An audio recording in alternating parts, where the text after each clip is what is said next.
Good morning, and thanks for watching Opposites Attract, where bipartisanship is never a dirty word. We're here at Ted's Bulletin on Capitol Hill, and I'm joined by North Dakota Senator Heidi Heitkamp, Maine Senator Susan Collins. Thank you, ladies, so much for getting up bright and early and sharing some Pop-Tarts with us.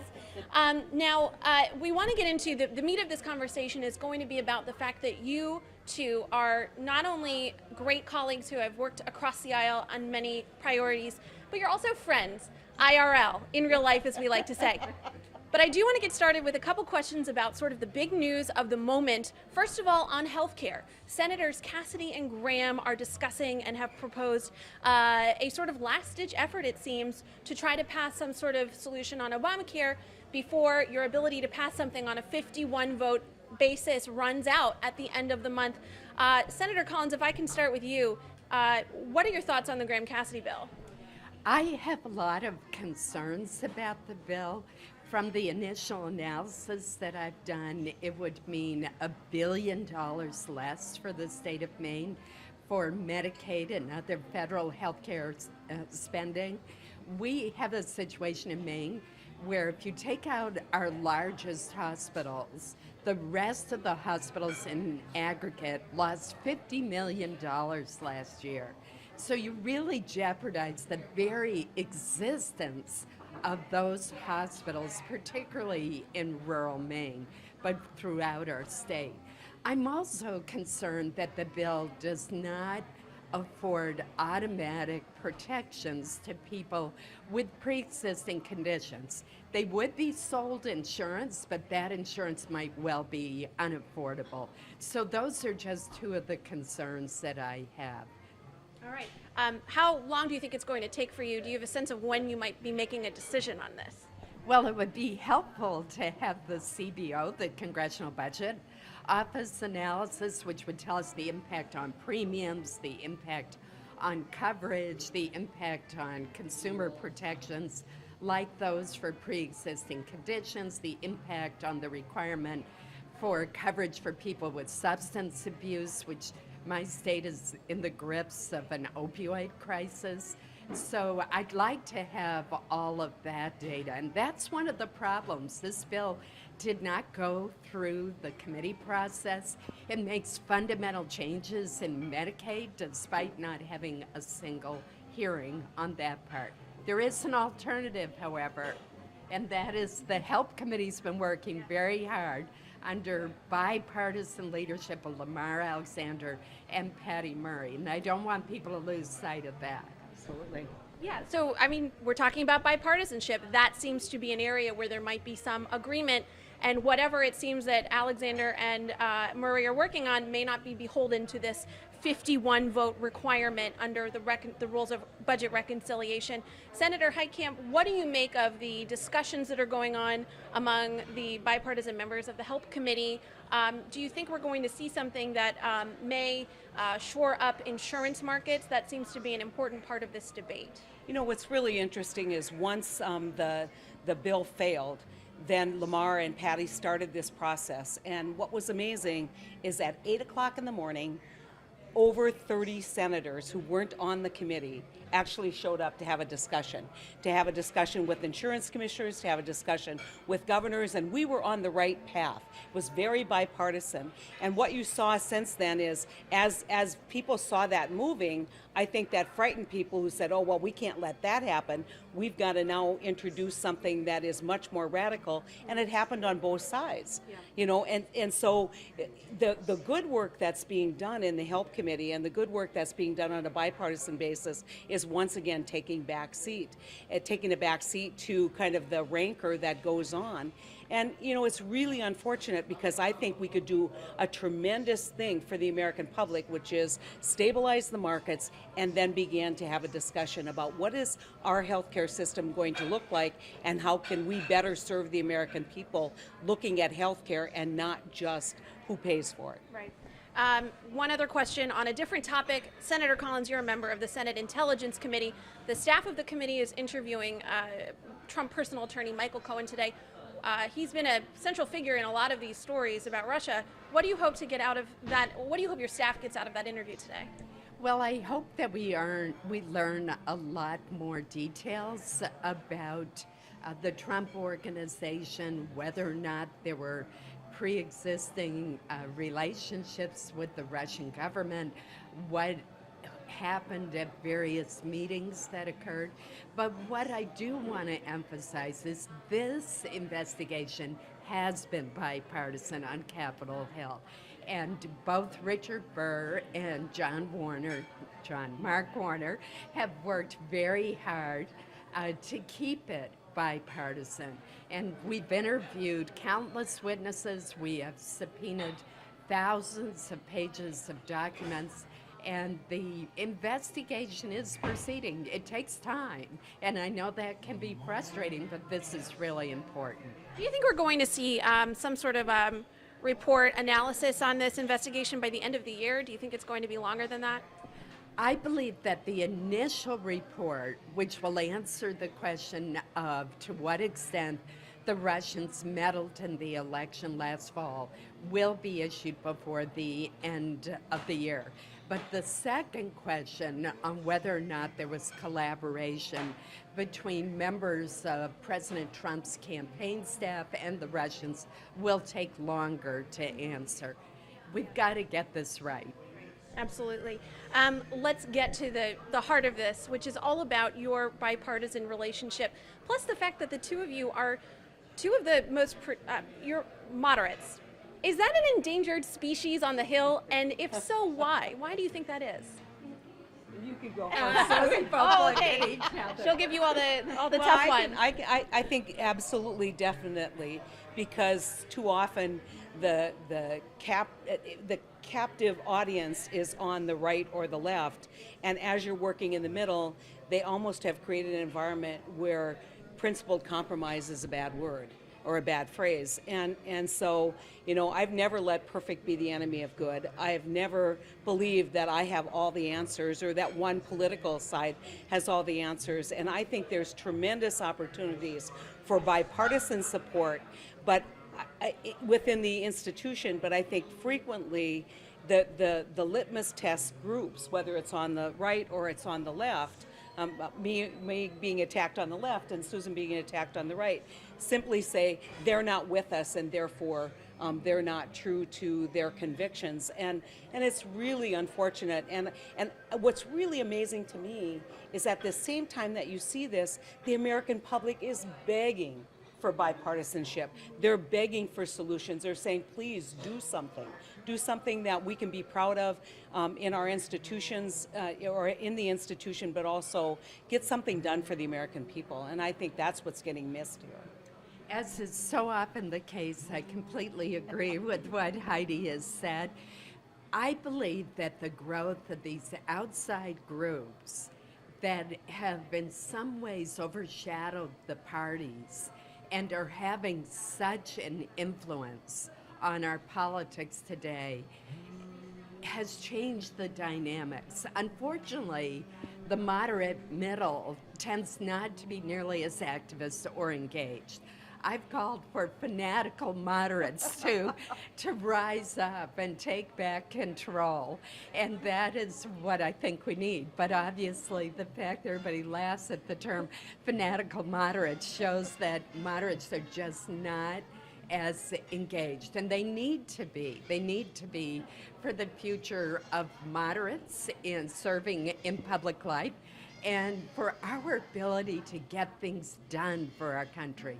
There are good ideas in both parties, and compromise is not a dirty word. It's a way to find common ground, and yet that art is increasingly lost on Capitol Hill. Do you think that's ever going to change and revert back to the good old days when there was more of this fanatical moderation? There seemed to be more bipartisan relationships across the aisle. Are we going to get back to that point? I do think it's going to change. Perhaps I'm the perennial optimist, but I think the pendulum tends to swing, and I think we will see a return to the middle. The question is how soon and how strong. But I also want to emphasize that there are people in both caucuses, like Heidi, like myself, who do work together and reach out and try to solve problems in a pragmatic rather than an ideological way. And I agree with Heidi. I think that's what most Americans want. If you step back and take a look, it will vary by issue who you're able to bring into that group.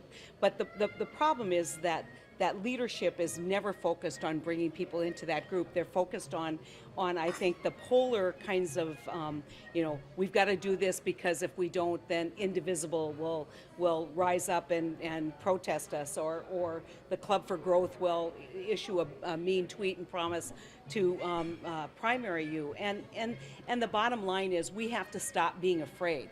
We have to start talking directly to our constituents and quit taking shortcuts of working through groups. And I think that's the tough job of a moderate, is that you don't have that institutional, that huge grassroots, institutional, albeit small, support. You've got to go out and build that. And in part, I would tell you that it's very hard work. It's very hard work constantly sending a message that you may not always agree with me, but I'm trying to do the right thing here. And at the end of the day, what you're going to see is you're going to see America become even more frustrated if we do not do what Susan just said, which is ask the, what do you call them, the radical, or fanatical moderates, the fanatical moderates to rise up. Well, let me ask you about something specific that's coming down the pike, tax reform. You were among a small group of Senate Democrats not to sign on to a letter led by Senate leadership. Do you think that putting out that letter maybe kind of set the guidelines of where Democrats are going to go before putting the cart before the horse a little bit? I don't know. I mean, for me, I think it's more important for me to see the proposal, to leave the door open, and to visit. And from what I've heard, I mean, I think they really are trying to target a middle-class tax break. And I laid down a litmus test when we were at the refinery. I said, I want a tax break that goes to the people who work at this refinery. That was with President Trump. President Trump. And so I'm going to look at everything through the lens of what does this do for small business and working class Americans, and not the richest among us, who we have seen, this dramatic income disparity that needs to be addressed in ways that we provide greater opportunity for people in the middle.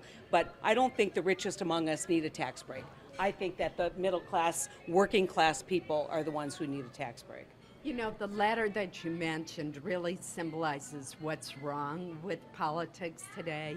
There are too many members who are drawing red lines, who are saying, well, we can't possibly even talk about what should be done unless all of these preconditions are met. Wouldn't it be better to let the committee process go forward, to get input from expert witnesses, to have both Democrats and Republicans in the same room discussing what the goals should be and how we can get there? That's so much more productive than sending an ultimatum to the other side. There are too many ultimatums around here. Yeah, if I could respond to that. The process that's been set up is a 50-vote process. And so we won't get a chance to go to the committee. So there's, I can just hear people say, but you're saying go to the committee, go to regular order, but the process that was picked was not regular order. And I totally agree. I think there's been a lot of great work done over the years since I've been here on tax reform, some of it incredibly creative, and there should be a committee process. And if we're going to do this, let's follow the example of Tip O'Neill and Ronald Reagan and do it in a bipartisan way, do it the way it was done in '86, which is the last time it was done, and have something that has permanency. One of the problems that you have is the business community needs certainty, and you have these wide swings in political involvement and political, kind of lenses. And at the end of the day, they go, well, so then you get a Democratic president and Democratic Congress, and all of this goes away. We need certainty, and the only way to get certainty is to build broad bipartisan coalitions and do it the right way. And so that's what we totally agree on. Yeah. Well, I think the fact that we're just having this conversation and respectfully having a dialogue and disagreeing when necessary, it's productive. I do want to return to an example of this sort of working across the aisle, and frankly, a lot of the women of the Senate working together. The October 2013 government shutdown, where Senator Collins, you stood up and said, we have to get to a solution here. And that sort of put the dominoes in effect to get to a solution. Can you walk us through what that was like in terms of working across the aisle, finding that kind of radical center, bringing in consensus, and ultimately reopening the government? It was a great experience. I remember sitting in my office. The shutdown had been in effect for a week. I was all alone. It was on a Saturday in October. And I was watching the floor debate, and I would see a Democratic senator followed by a Republican senator, each pointing fingers at the other side. And I thought, this has to stop. So I flipped on my computer and typed out a brief statement, went to the floor, and much to my surprise was immediately handed a mic, and before I was really ready. And I just pleaded with my colleagues to put aside the hyper-partisanship and think about the terrible impact that the government shutdown was having on real people and on our economy. And instantly when I got off the floor, my cell phone started ringing, and it was the women of the Senate who led the way.